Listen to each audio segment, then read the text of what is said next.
আজ থেকে অনেক দিন আগেকার কথা। জনবসতি থেকে বহু দূর ঠিক সমুদ্রের মাঝখানে অবস্থিত ছিল জাদুর মুক্তোর মহল। এই মহলে বসবাস করত দুই জলপরী, মণিমালা আর ঝিনুকমালা। একদিন তারা যখন মহলের বাইরে খেলা করছিল, ঝিনুকমালা, মুক্তো নিয়ে খেলতে খেলতে আমার খুব একঘেয়ে লাগছে। এই মুক্তোর মহলই আমাদের সব কিছু। যবে থেকে এখানে এসেছি, এই জাদুর মুক্তোর মহলকে রক্ষা করাই আমাদের প্রধান কর্তব্য। আমাদের এই মুক্তো যে অতীব দুর্লভ। এই সাদা মুক্তের মহল রক্ষণাবেক্ষণ করতে আমার আর ভালো লাগছে না। চলো না, আজ আমরা আমাদের জলপরীর রূপে সমুদ্রের জলে একটু সাঁতার কেটে আসি। কিন্তু মণিমালা, কোনো কিন্তু না, চলো না। এরপর মণিমালা ও ঝিনুকমালা তাদের মহলের বাইরে সমুদ্রের জলে এসে সাঁতার কেটে বেড়াতে থাকে। কিছুক্ষণ জলে সাঁতার কাটার পর মণিমালা বলে, ঝিনুকমালা, কত দিন হয়ে গেল আমরা সমুদ্রের কিনারের দিকে যাইনি। আজ আবহাওয়া কত মনোরম, চলো না আজ আমরা উত্তর দিকে পাড়ি দিই। কিন্তু মণিমালা, আমাকে যে আরো মুক্তো তৈরি করতে হবে। যথাসময়ে মুক্তো তৈরি না হলে তুমি তো জানোই আমাদের কি হবে।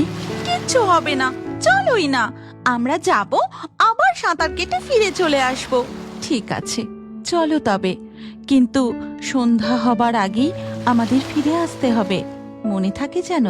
এই কথা বলে মণিমালা ও ঝিনুকমালা জলপরী তাদের মুক্তোর মহল থেকে সমুদ্রের কিনারের দিকে পাড়ি দেয়।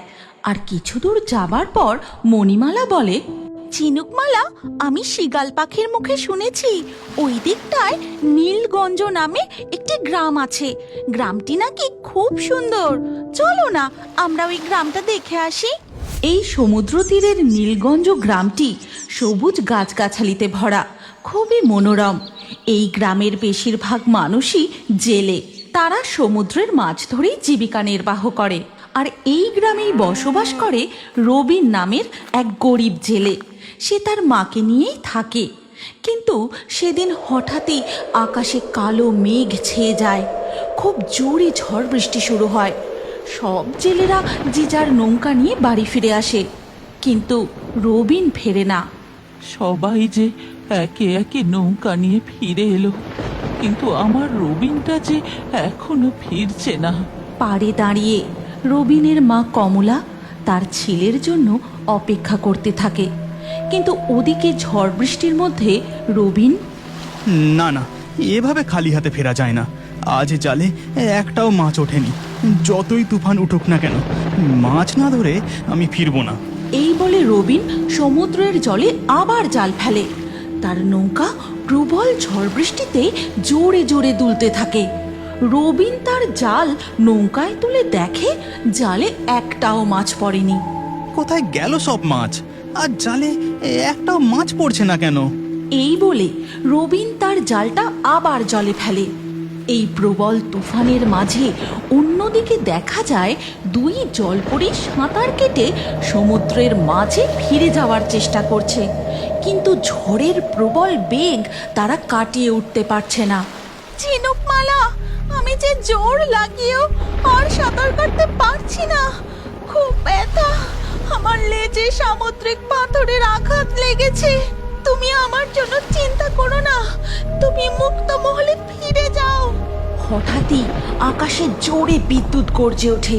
একটা দমকা ঝোড়ো হাওয়ায় মণিমালা জলপরী ঝিনুকমালার থেকে বিচ্ছিন্ন হয়ে সমুদ্রের তীরের দিকে চলে যায়। ঝিনুকমালা, তুমি আমার জন্য চিন্তা করো না, তুমি সমুদ্রের রাজ্যে ফিরে যাও।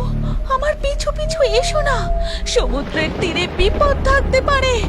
আর সময় মতো মুক্ত তৈরি না হলে যে মহা সংকট দেখা দেবে। ঝিনুকমালা, তুমি মুক্ত মহলে এক্ষুনি ফিরে যাও। মণিমালা। এই গল্পের পরবর্তী পর্ব যদি তুমি দেখতে চাও, তাহলে কমেন্টে নেক্সট পার্ট অবশ্যই লিখো। আর আমাদের রিও বার্ডস ফেসবুক পেজটি এক্ষুনি ফলো করে নাও। এই গল্পটি ভালো লাগলে লাইক করে শেয়ার করে দাও।